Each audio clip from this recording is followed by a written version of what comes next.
Hello, welcome back to EEforEveryone and part 14 of the Plant Light Project series. Today we're going to build a plant light. Isn't that exciting? We're going to take these mechanical and electrical parts and assemblies, we're going to build them into a plant light. All we need are the parts you see on the bench and a lot of effort, and you got yourself a plant light. All we need now, with all the preparation we've done, is a screwdriver. Let's get to it.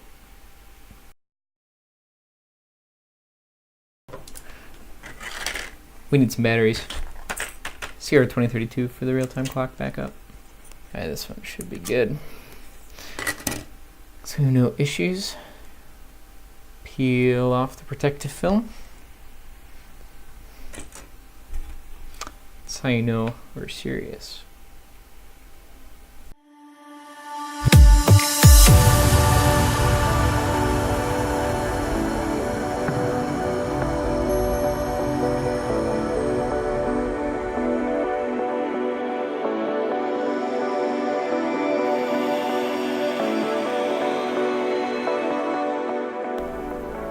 This is my favorite part. We get to put the serial number label onto the board.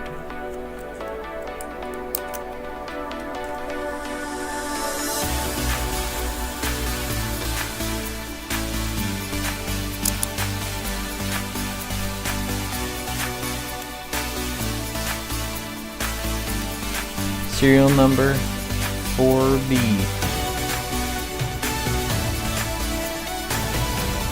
Perfect. Put that down. And then add 9 bracket.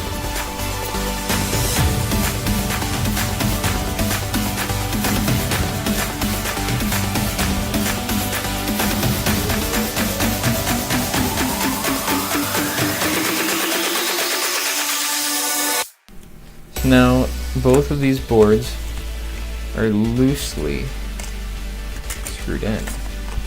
Time for a battery.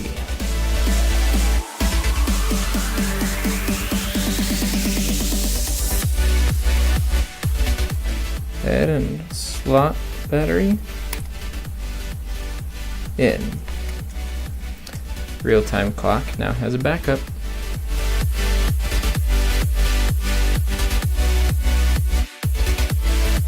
The two plates are screwed together and the boards are fastened securely.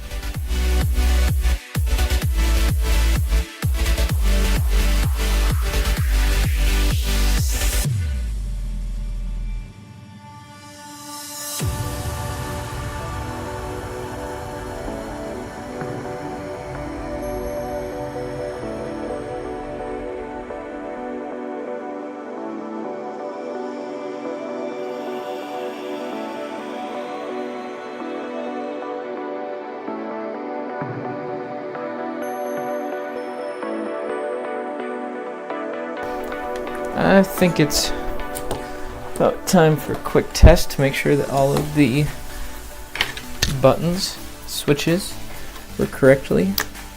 The real-time clock holds its time.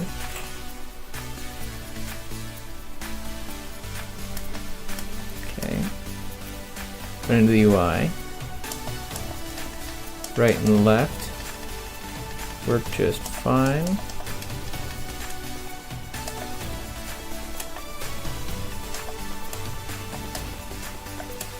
Up and down work just fine. Enter works fine. Alright, looks good. So, lamp appears to work after assembly. Perfect.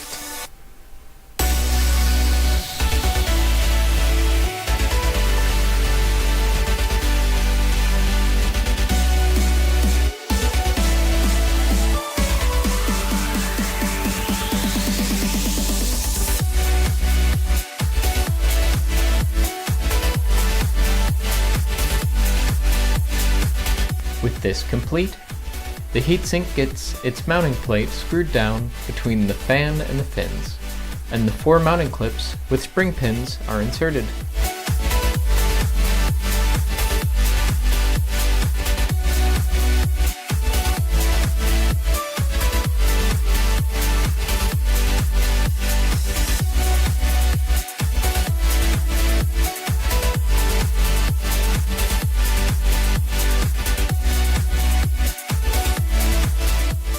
Don't forget to add thermal compound. Huh. This tube's empty.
At this point, all that's left to do is screw this assembly into the shell and we're done. The screws on the top of the enclosure are enough to mount this plant light with string, but since these are normal screws, we can 3D print other hooks or loops to allow this light to be hung more easily.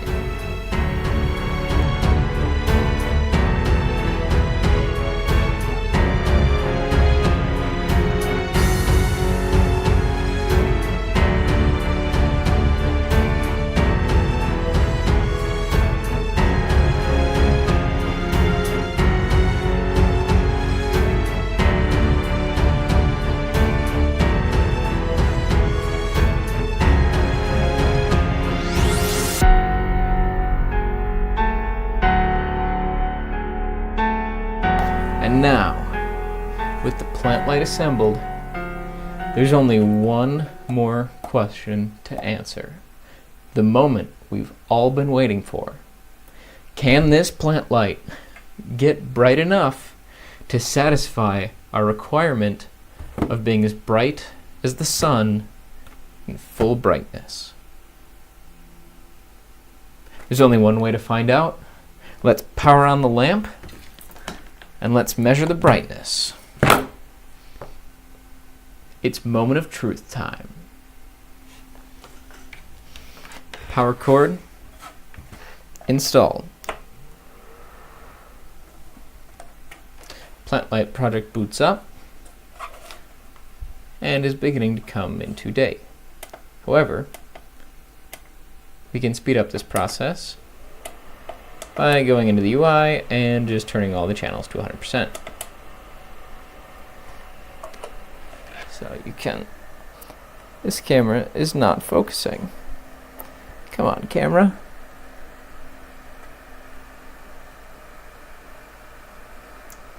Really? There we go. So you can see how I can adjust the brightness of each channel. Man, that's bright. I accidentally looked into it. Alright, so blow a nice warm air out the back. Everything looks fine. Oh, there's a couple things we need to do. Let me grab my straight edge so we can take a look at how big of an area this is outputting light over. There's our banana for scale, so to speak. Here we have, oh, the ruler's not in frame. Okay.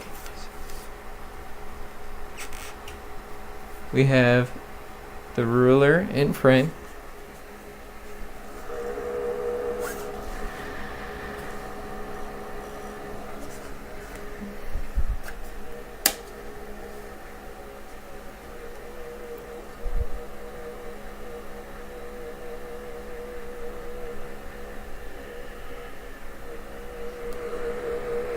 And this fan is super loud compared to the first one. I'll have to take a look at that. Okay, so in the workshop, see the spot of light is, let's see, spot of light is around 18 inches.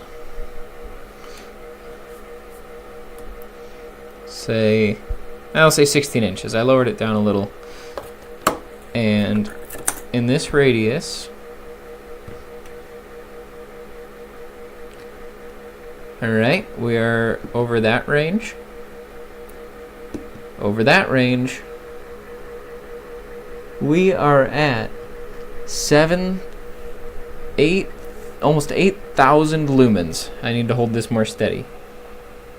8,000 lumens at a radius of around 16 inches.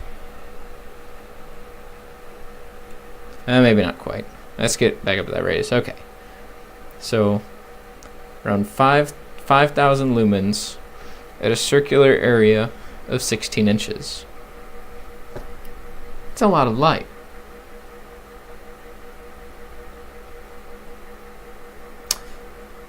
So, if I bring this lamp closer, we reduce the diameter of the spot to, I don't know, around 10 inches.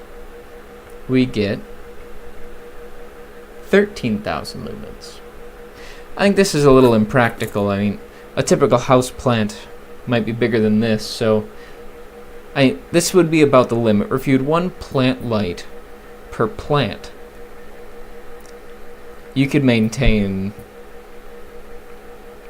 pretty good illumination for that one plant. But the more typical use case, I think, would be having, maybe a few of these in a row next to each other at more of the 18-inch spot size, where you'd be getting between 400 and 600 lumens across the area.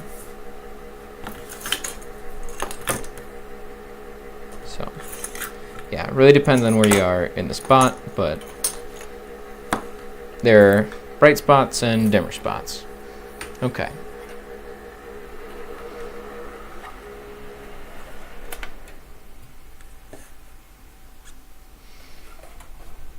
As a reference point for these measurements,